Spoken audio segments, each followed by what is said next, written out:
What's up, my people? This is ShowBizz the adult. Alright, man, look. Alright, man, look. First, I want to say to our show business partner, Ken Gozen, your son, your baby boy, ShowBizz the Brave. Look here, kid. You're a warrior. You're a fighter. ShowBizz the Brave. He's beat cancer. You won! Yeah! You beat cancer, kid. You are a champion to all of us. ShowBizz the Brave. I love it. Now, let's talk about Errol Spence versus Shawn Porter and my final prediction. You know what? Before I get there, let's talk about David Benavidez real quick and Errol and how I think that fight will go. And really my prediction here.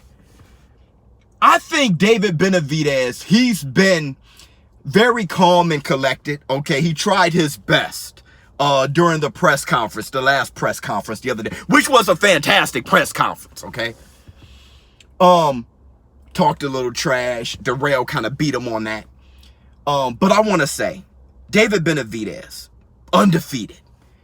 He lost his WBC title because he failed the drug test for cocaine. Okay. I do think David Benavidez, his boxing ability, the way he wear down fighters, his size, okay, his youth, I think it's David Benavidez time, all right? With that said, I want to say this, and I think he's going to beat Errol, but I want to say this. The cocaine thing. I've seen many fantastic fighters lose to cocaine, okay? Another super middleweight, Michael second to none, all right? Michael Nunn, fantastic fighter, losing to drugs. Aaron Pryor, fantastic fighter. Tyson Fury, he lost and came back, but due to drugs. It is a fight that they're going to have to fight their entire lives, okay? Rip to Sweet Pea Whitaker, all right? He had a problem. And Sweet Pea Whitaker, he worked every day, all right, to fight that problem. So, like I said, that's one of those things that not only haunt fighters, but everyone, all right? I mean, anyone could be a victim to that.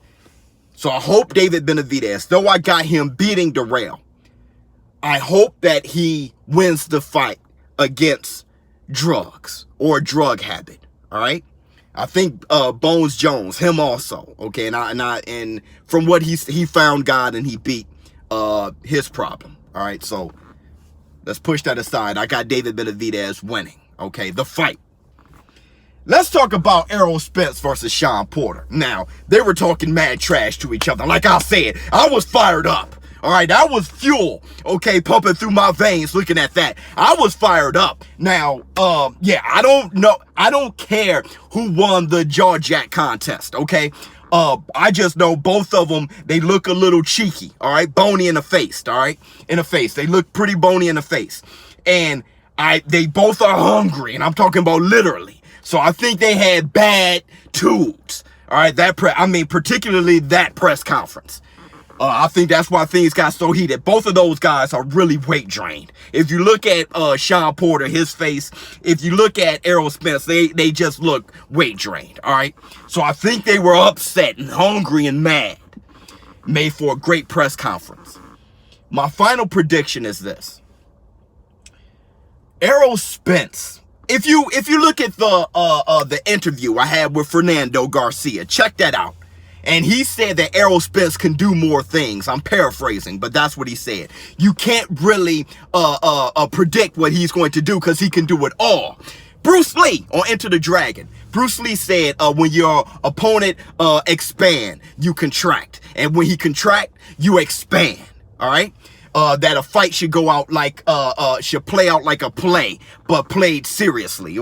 That was one of my favorite things Bruce Lee ever said. But I think that's what Errol Spence is able to do and can do. I think Errol Spence has the capability to expand and contract, where Shawn Porter, though he can contract, he can press forward. Him expanding, he can expand, but not as well as Errol Spence. That's actually a weakness of his when he tries to box and move around. All right? So, I think Errol Spence is going to come out using his reach and his size, establishing the jab, waiting for Shawn Porter to expand or contract. When Shawn Porter expands and say, you know what, I'm going to move my head, I'm going to box around, use his speed, his explosiveness, that boy's an athlete. That's one thing people don't talk about when it comes to Shawn Porter. He's a great, fantastic athlete. When he expands, I think Errol Spence is going to walk him down and contract. When Shawn Porter's saying, Shawn Porter got heart out of this world. He's going to look back at his father. He is not going to go down without swinging. He's going to say, forget this. By all means necessary, I'm going to have this guy feel me. And that's his major goal. That he always says he's going to feel me. All right.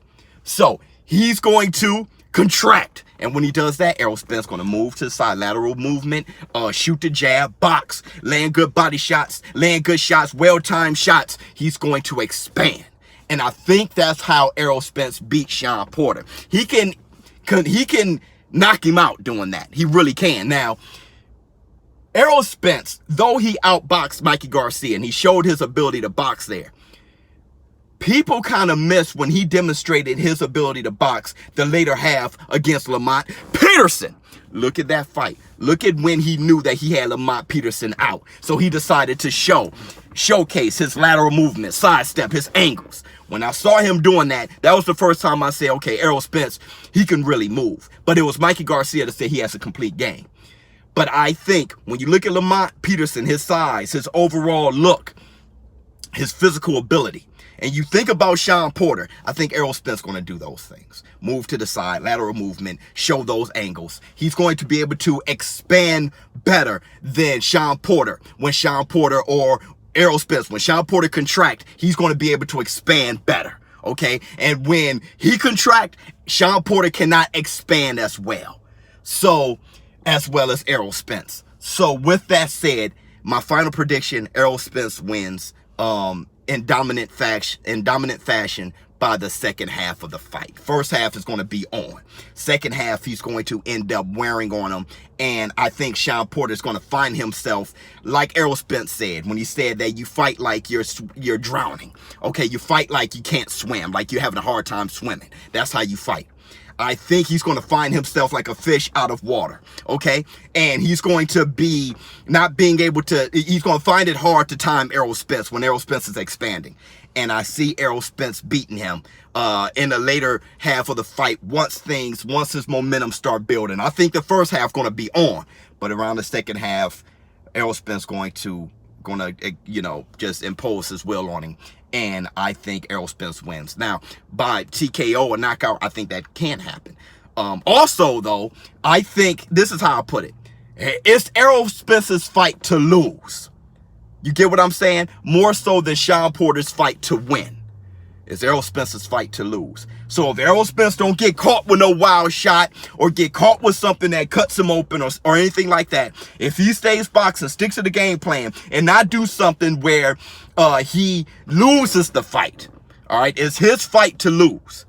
If he stays on the game plan, does the right thing, Errol Spence, he's better than Shawn Porter. ShowBizz, no, don't. I'm out. Huh.